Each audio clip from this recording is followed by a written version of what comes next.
Right. ఒక ఒక ఒక 2 విషయాలు నేను మాట్లాడడానికి ఇష్టపడతా ఉన్నాను. గత 3 దినాలుగా దయచేసి ఎవరు అటు ఇటు కదలొద్దు, ఎక్కడున్న వాళ్ళు అక్కడ ఉండండి, జాగ్రత్తగా ఈ మాటలు వినండి. గత 3 దినాలుగా మరి 2 తెలుగు రాష్ట్రాలు, ప్రత్యేకంగా ప్రపంచం అంతా కూడా ఒక విషయాన్ని గురించి ఎక్కువగా వింటూ ఉంది. సామాజిక మాధ్యమాలు, సోషల్ మీడియా ద్వారా కానీ, మీడియా ద్వారా, టీవీల ద్వారా కానీ చాలా మాటలు, చాలా రకాలైన మాటలు వింటూ ఉంది. దానికి కారణం ఏంటంటే ఒకే వ్యక్తి, ఆయన పేరు పాస్టర్ ప్రవీణ్ పగడాల గారు. ఆయన అయ్యా ఇంకెవరు మాట్లాడొద్దు, అటు ఇటు కదలొద్దు, దయచేసి ఒక 10 నిమిషాలు ప్లీజ్.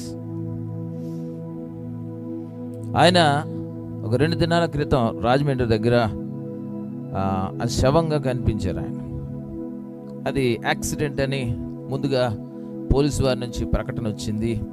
అయితే అక్కడ యాక్సిడెంట్ జరిగిన, అంటే ఆయన డెడ్ బాడీని కనుక్కున్న విధానాన్ని, అంటే కనిపించిన విధానాన్ని పరిశీలించినప్పుడు ఎన్నో అనుమానాలు అక్కడ చూసిన వారికి కానీ, ప్రత్యేకంగా క్రైస్తవ ప్రపంచానికి వచ్చాయి.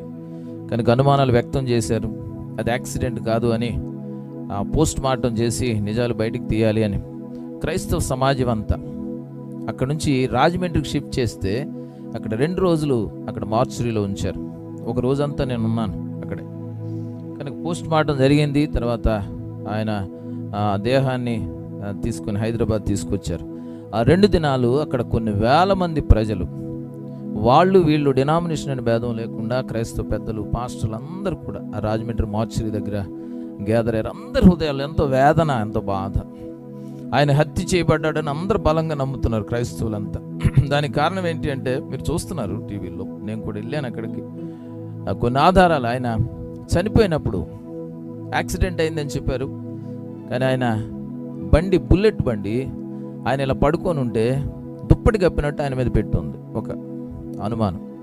ఆ తర్వాత ఆయన పక్కన రక్తపు మరకలంటి సగానికి విరిగిపోయి, అంటే ఎవరన్నా కొడితే విరిగిపోయినట్టున్న 2 కర్రలు అక్కడ ఆయన చనిపోయిన స్థలంలో ఉన్నాయి. అంతేకాకుండా తర్వాత ఆయన తీసుకొచ్చిన తర్వాత ఆయనకి వెంటనే ఆయనకి పోస్ట్ మార్టం చేయలేదు, ఎఫ్ఐఆర్ ఫైల్ చేయలేదు పోలీసులు. ఎఫ్ఐఆర్ ఫైల్ చేయడానికి కుటుంబ సభ్యులు ఎవరిని వచ్చి మాకు కంప్లైంట్ ఇవ్వాలన్నారు. అసలు అది కానే కాదు, కంప్లైంట్ అవసరం లేదు.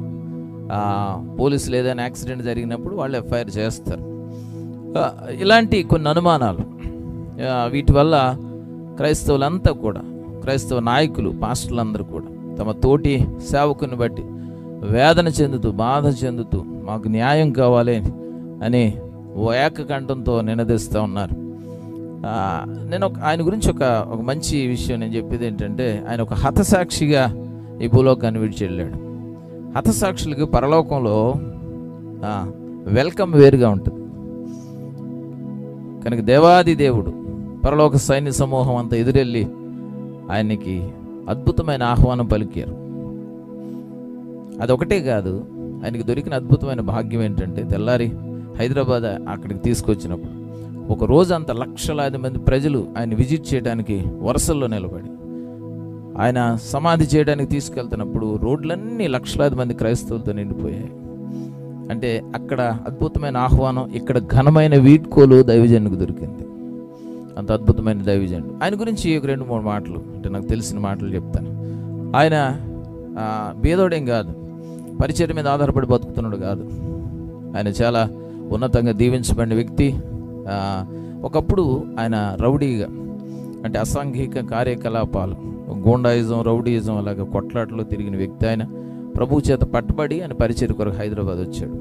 ఆయనకు 2 కుమార్తెలు ఉన్నారు, బయాలజికల్ డాటర్స్. ఆయన భార్య, 2 కుమార్తెలు ఉన్నారు. వాళ్ళిద్దరితో పాటుగా ఒక 10 మంది అనాథలను పెంచుతున్నాడు. ఆయన ఆర్ఫన్స్ని పెంచుతున్నాడు. ఆర్ఫన్స్ని పెంచితే ఎక్కడో చోట వాళ్ళని పెట్టి ఏదో స్థలంలో పెట్టి ఆయనకు భోజనం పెట్టడం, పోషించడం కానీ, తన కుమార్తెలతో పాటుగా తన కుటుంబంతో పాటుగా 8 మంది కూడా ఒకే ఇంట్లో ఉంటారు, అందరు కలిసి తింటారు. ఆయనకి 2 సాఫ్ట్వేర్ కంపెనీలు ఉన్నాయి. యుఎస్లో ఒక కంపెనీ ఉంది, హైదరాబాద్లో ఒక కంపెనీ ఉంది. అక్కడ ఎంప్లాయీస్ చెప్పిన సాక్ష్యం ఏంటి అంటే, అక్కడ ఉన్న ఎంప్లాయీస్ అందరికి కూడా సెక్యూరిటీ వాళ్ళతో సహా అందరికీ health insurance, equal health insurance చేయించాడు ఆయన.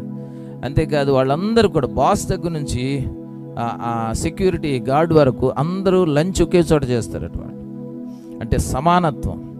మానవతా విలువలను చాటి చెప్పిన వ్యక్తి. ఆయన ప్రాముఖ్యంగా ఆయన బోధనలు ఎక్కువ ఏముండేదంటే మతం కాదు, క్రైస్తవ్యం కూడా మతం కాదు, మతం అనేది మనకు అపకారం చేస్తుంది, మానవత్వం కావాలన్నాడు. మనిషిని ఒక హిందువుగా చూడకండి, ఒక ముస్లింగా చూడకండి, ఒక క్రిస్టియన్గా చూడండి, మనిషిని చెప్పండి, మనిషిని మనిషిగా చూడండి. ఇది మానవతావాదం అండి. ఇవాళ మనిషిని మనిషిగా చూస్తే కొట్లాటలు ఉండవు, ఈ అన్యాయాలు అక్రమాలు ఉండవు, హత్యలు ఉండవు. కనుక ఆయన డిబేట్లు ఎక్కువ పాల్గొనేవాడు, చర్చల్లో ఎక్కువ పాల్గొనేవాడు. అపారమైన జ్ఞానం కలిగిన వ్యక్తి అండి.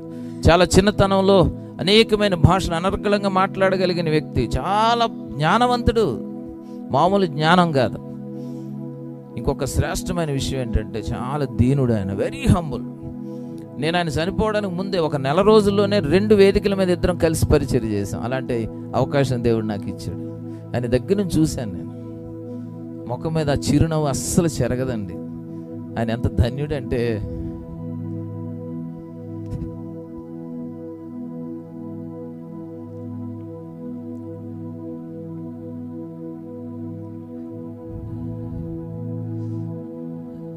చావును కూడా అదే చిరునవ్వుతో ఆహ్వానించాడు ఆయన.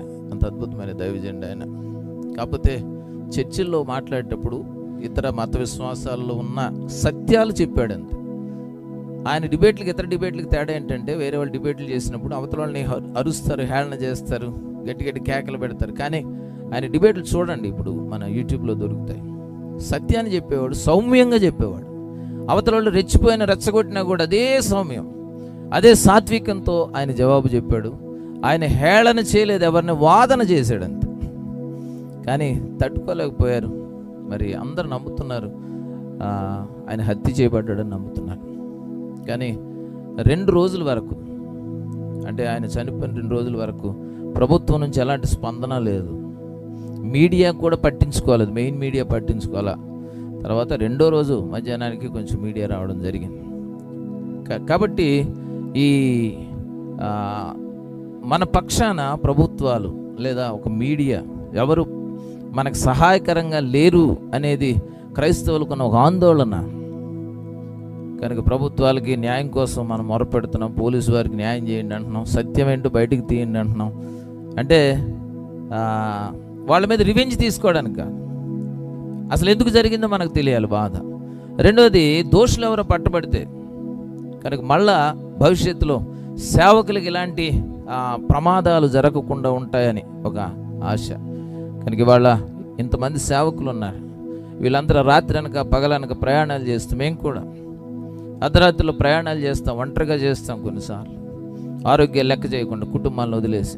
కనుక సేవకులు భద్రత కావాలి, సేవకులకు భద్రత కావాలి. దాని కొరకు మనం న్యాయం కావాలి అంటున్నాం. మరి క్రైస్తవులందరూ కూడా ఒకటే నినాదం, వీ వాంట్ జస్టిస్ అని అరుస్తున్నారు. ఇంకొక శ్రేష్టమైన విషయం చెప్తాను. క్రైస్తవుల ప్రేమ, క్రైస్తవుల విశ్వాసం, క్రైస్తవుల ధైర్యం ఎలా ఉంటుందో చెప్తాను. గ్రాహం స్టెయిన్స్ అనే ఆస్ట్రేలియా మిషనరీని, ఆయన ఇద్దరు కుమారుల్ని కారులో పెట్రోల్ పోసి తగలబెట్టేసినప్పుడు ఆయన భార్య నిలబడి ఒక మాట చెప్పింది. ప్రపంచం అంతా వాళ్ళని ఉరిదేయాలి అని అరుస్తూ ఉంటే ఆయన భార్య అంది, నేను నా భర్త నా కుమారుల్ని చంపేసిన హంతకులు నేను క్షమించేశాను. అదే మాట మళ్ళీ ఇన్ని సంవత్సరాల తర్వాత మళ్ళీ విన్నాం. ప్రవీణ్ పగడాల గారి భార్య నిలబడి చెప్పింది, ఆయన దేహం ముందు, పార్థివ దేహం ముందు నిలబడి, ఒకవేళ ఆయన బతికుంటే ఆయన క్షమించేవాడు, నేను కూడా వాళ్ళని క్షమించేస్తున్నానని చెప్పి. అది క్రైస్తవ్యం. ఈ క్రైస్తవ్యం ప్రేమ అర్థం కావట్లేదు చాలా మందికి. ఇది మతంలా ఉంది. నిష్కారణంగా మన మీద నిందలేస్తున్నారు, సేవకులను కొడుతున్నారు, మందిరాలు కూల్చేస్తున్నారు, బైబిల్ తగలబెడుతున్నారు. కనుక ఇంకా భారంగా ప్రార్థన చేయాల్సిన సమయం ఇది. సేవకులు అలాగే మనం అందరూ కూడా మన సేవకుల కొరకు మనం ప్రార్థన చేయాల్సిన తరుణం.